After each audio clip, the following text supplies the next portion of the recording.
Le divorce est-il un échec en islam? Le divorce est souvent perçu comme un échec personnel, familial, parfois même spirituel. Mais en islam, est-ce vraiment le cas? L'islam considère le mariage comme une union sacrée, fondée sur l'amour, la miséricorde et la tranquillité. Mais lorsque ces bases disparaissent, lorsque la souffrance s'installe et que l'injustice prend le dessus, l'islam n'impose pas de rester dans une situation destructrice.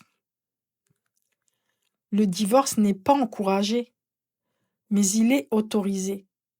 Il fait partie des solutions prévues par Allah lorsque la vie commune devient impossible malgré les efforts, la patience et les tentatives de réconciliation.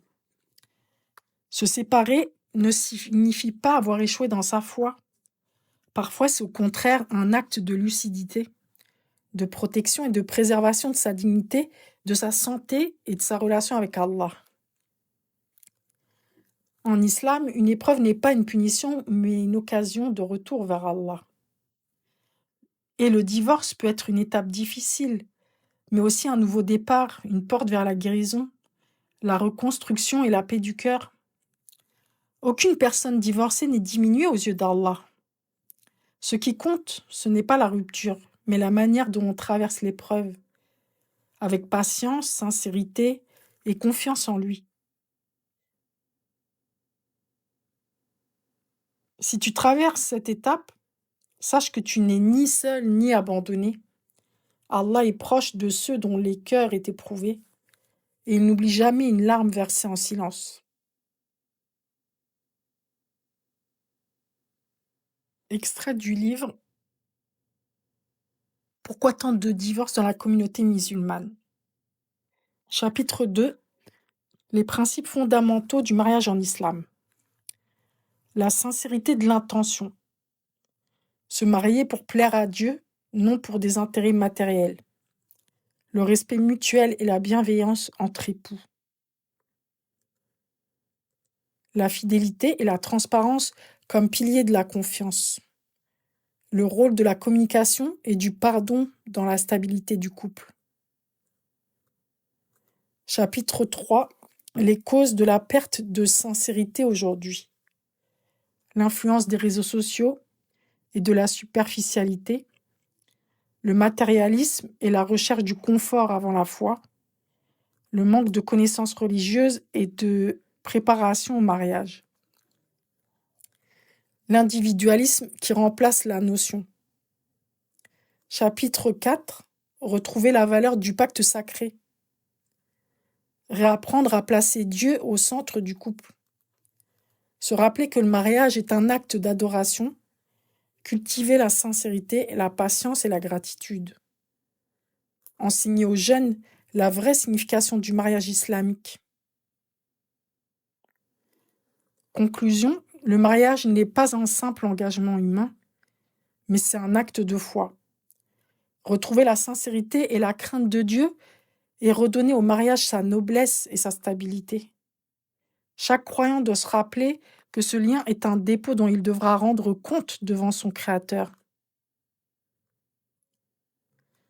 Chapitre 5 Le respect, pilier du mariage.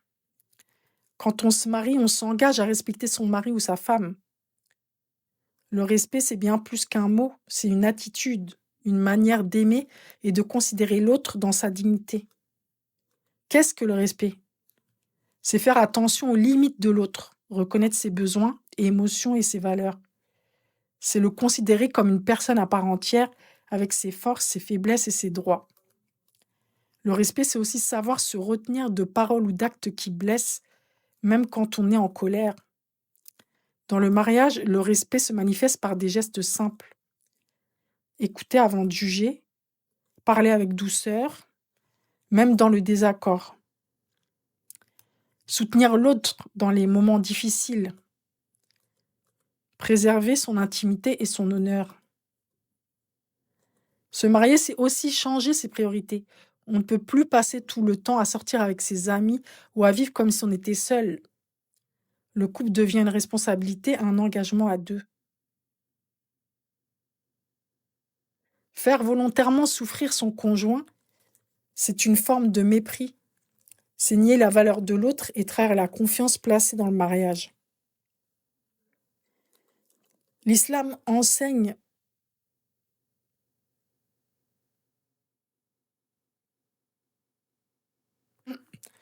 L'islam enseigne que le meilleur des croyants est celui qui est le meilleur envers son épouse ou son époux.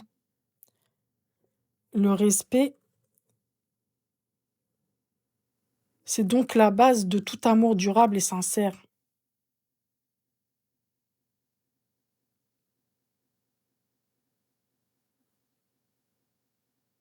À aimer correctement l'autre. Aimer correctement, c'est aimer avec bienveillance, avec attention, avec le désir sincère de donner autant que l'on espère recevoir. Être bienveillant, c'est se soucier du bonheur de son conjoint. Chercher à le comprendre, à l'apaiser et à le soutenir. C'est offrir de la douceur, de la patience et du respect, même dans les moments de tension. Comment peut-on reprocher aux autres de ne pas nous satisfaire si nous ne faisons rien pour le satisfaire? L'amour véritable n'est pas centré sur soi. Si l'on est égoïste, on ne peut pas construire un mariage solide, car le mariage repose sur le don de soi. Se marier, c'est faire équipe, c'est avancer ensemble, partager les joies comme les épreuves, se compléter et s'élever mutuellement. Ton mari ou ta femme n'est pas ton adversaire, mais ton partenaire de vie. C'est aussi la personne qui te connaît le mieux, tes qualités, tes faiblesses, tes zones d'ombre. Et malgré cela, elle choisit de t'aimer, de t'accompagner et de te soutenir. Cet amour-là, sincère et bienveillant, est celui qui rapproche les cœurs et qui fait du mariage une véritable école de l'âme.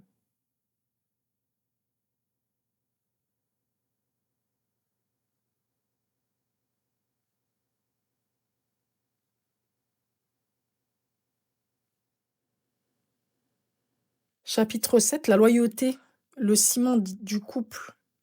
Ton mari ou ta femme est ton partenaire de vie. C'est la personne sur qui tu peux t'appuyer quand tout vacille. Celle qui partage tes joies comme tes épreuves. Dans un mariage, le soutien mutuel est essentiel. Un jour, c'est elle qui a besoin d'être épaulée. Un autre jour, c'est toi. Cette alternance naturelle du soutien, c'est ce qui crée l'équilibre et la solidité du couple. La loyauté, c'est être présent dans ces moments-là, sans abandonner, sans trahir, sans détourner le regard quand l'autre faiblit. Être loyal, c'est rester fidèle non seulement à la personne, mais aussi à la promesse que l'on a faite devant Dieu, celle de marcher ensemble dans la sincérité et la patience. La loyauté, c'est le cœur silencieux du mariage, celui qui fait durer l'amour au-delà des mots et des épreuves.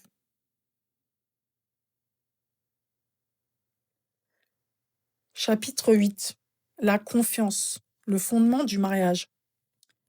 Un mariage sans confiance ne peut ni fonctionner ni durer. La confiance, c'est la base sur laquelle repose tout le reste. L'amour, la loyauté, la paix du cœur, sans elles, le couple s'effondre, car le doute et la méfiance détruisent lentement le lien sacré.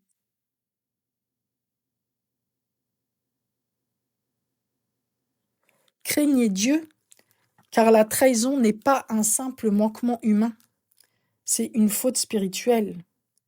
Chacun rendra des comptes devant Dieu pour la confiance qu'il a trahie, pour les promesses qu'il n'a pas tenues, pour les cœurs qu'il a détruits. Aujourd'hui, la perte de confiance est l'une des causes les plus flagrantes des divorces et du malheur dans de nombreuses familles musulmanes. Les mensonges, les tromperies, les secrets et le manque de transparence minent les foyers et détruisent la sérénité. À l'époque du prophète sallam, la loyauté et l'honneur du musulman résidaient dans la parole donnée. Une promesse avait le poids d'un serment et la trahir était une honte.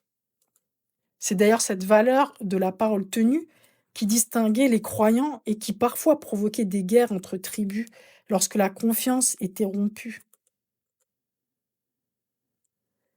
Retrouver cette valeur, c'est redonner au mariage sa noblesse. La confiance, c'est le souffle de l'amour sincère, celui qui unit deux âmes dans la paix et la crainte de Dieu.